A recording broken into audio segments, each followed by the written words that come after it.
ਦੁਨੀਆ ਦੇ ਕੋਈ ਵੀ ਹੁਨਰ ਬਗੈਰ ਉਸਤਾਦ ਤੋਂ ਨਹੀਂ ਆਇਆ ਤੇ ਉਸਤਾਦਾਂ ਬਗੈਰ ਐਵੇਂ ਹੀ ਨਹੀਂ ਆਂਦੇ ਕਿ ਬੱਕਰੀਆਂ ਜਿਹੜੀਆਂ ਨੇ ਨਹੀਂ ਚਰਦੀਆਂ ਲਾਂਬੇ ਲਾਈ ਜਾਂਦੀਆਂ ਨੇ ਜਾਂ ਖਰਾਬ ਕਰਦੀਆਂ ਨੇ ਜਾਂ ਸਰਕੇ ਚੜ ਜਾਂਦੀਆਂ।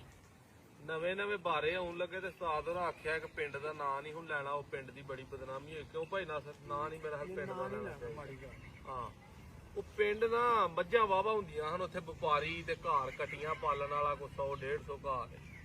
ਆਹਾਂ ਨਾ ਮੁੜਨਾ ਕਿ ਨਹੀਂ ਉਸਤਾਦ ਜੀ ਇੱਥੋਂ ਵਾਵਾ ਛੇਤੀ 2-4 ਲੱਭ ਜਾਂਦੀਆਂ ਤੇ ਇੱਥੇ ਹੀ ਜਾਣਾ। ਇੱਕ ਵਾਰੀ ਲਈਆਂ, 2 ਵਾਰੀ ਲਈਆਂ, 3 ਵਾਰੀ ਲਈਆਂ, 4 ਵਾਰੀ, 5 ਵਾਰੀ। ਸਾਡੀ ਨਾ ਗੱਲ ਸਮਝ ਆਏ ਕਿ ਇਹ ਮਸਲਾ ਕਿੱਥੇ ਵੇ।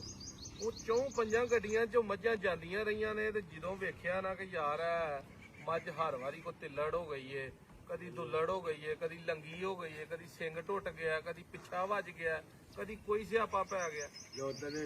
ਅਸਾਂ ਹਿਸਾਬ ਲੈ ਵੀ ਇਹ ਗਲਤੀ ਜਿਹੜੀ ਹੈ ਨਾ ਉਹ ਸਾਡੇ ਜਾਂ ਉਸਤਾਦ ਹੋਰਾਂ ਦੀ ਉਹ ਗੱਲ ਨਹੀਂ ਮੰਨੀ ਤੇ ਉਹ ਫਿਰ ਵੀ ਐਡਾ ਪੱਕ ਨੇ ਹੀ ਮਾਰ ਖਾ ਕੇ ਵੀ ਅੱਜ ਆ ਚਾਚੇ ਹੋਰੀ ਬਜ਼ੁਰਗ ਮਿਲੇ ਨੇ ਤੇ ਇਹਨਾਂ ਵੀ ਉਸੇ ਪਿੰਡ ਸ਼ਰੀਫ ਦਾ ਨਾਂ ਲਿਆ ਕਿ ਜਨਾਬ ਉੱਥੇ ਬਾਬਾ ਜੀ ਕਿੰਨੀ ਦੇਰ ਹੋ ਗਈ ਜਗਿਆ ਇੱਧਰ ਲਿਆ ਕੈਮਰਾ 2 ਸਾਲਾਂ ਦਾ ਨਹੀਂ ਜੇ ਹੀ ਨਹੀਂ ਉਹਨਾਂ ਲਈਆਂ ਹੀ ਨਹੀਂ ਫੋਨ ਤੇ ਫੋਨ ਵੀ ਹੁੰਦੇ ਥੋੜੀ ਹੁੰਦੇ ਨਹੀਂ ਲੈਣੀ।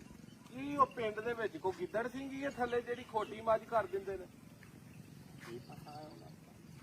ਕੀ ਕਰਦੇ ਨੇ ਉਹਨਾਂ ਦੇ ਨਾ ਫੜਨੇ ਅੰਨਾਂ ਵੀ ਕਿਤੇ ਚੱਲੀ ਘਾਟਾ 50-60 ਆ ਲੱਖ ਤੋਂ ਘਾਟਾ ਸੋਨਾ ਕਰਦੀ ਹੈ। ਆ ਰਮੇ ਕਿਉਂ ਸਾਜ ਜੀ ਕਿਉਂ ਐਡਾ ਉਹ ਗਾਂਡੂ ਜੂ ਹੈ? ਬਾਬੇ ਵੀ ਉਹ ਪਿੰਡ ਦਾ ਨਾਮ ਨਹੀਂ ਲੈਣਾ ਚਾਹੀਦਾ। ਆ ਨਾਂ ਤੇ ਨਹੀਂ ਨਾ ਪਿੰਡ ਦਾ ਲੈਣਾ ਚਾਹੀਦਾ। ਪਿੰਡ ਦੀ ਆਵਾਮ ਸਾਡੇ ਮਗਰ ਜਿਹੜੀ ਹੋਏ ਵਪਾਰੀ ਲੀਲਾ ਕਰਕੇ ਵੀ ਕੋਈ ਸਮਝ ਉਹ ਪਿੰਡ ਵਾਲੇ ਸਮਝ ਜਾਣਗੇ ਤੇ ਕੀ ਇੱਥੇ ਨਾਸਰ ਦੇ ਰਿਸ਼ਤੇਦਾਰ ਵੀ ਨੇ ਸੋਤਰਾ।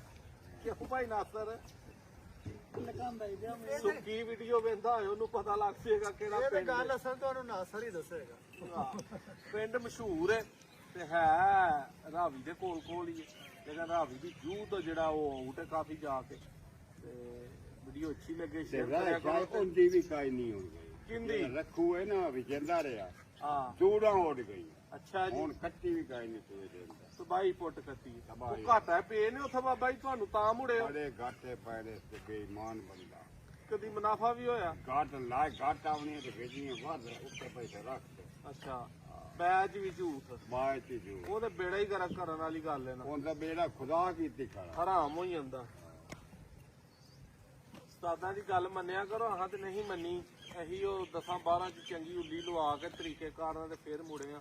ਹੁਣ ਉਸਤਾਦਾਂ ਦਾ ਚਲੀਏ ਇਹੀ ਆਂਦੇ ਨਾ ਭਾਈ ਕਿਉਂ ਬਲਾਲ ਜਾਣਾ ਭਾਈ।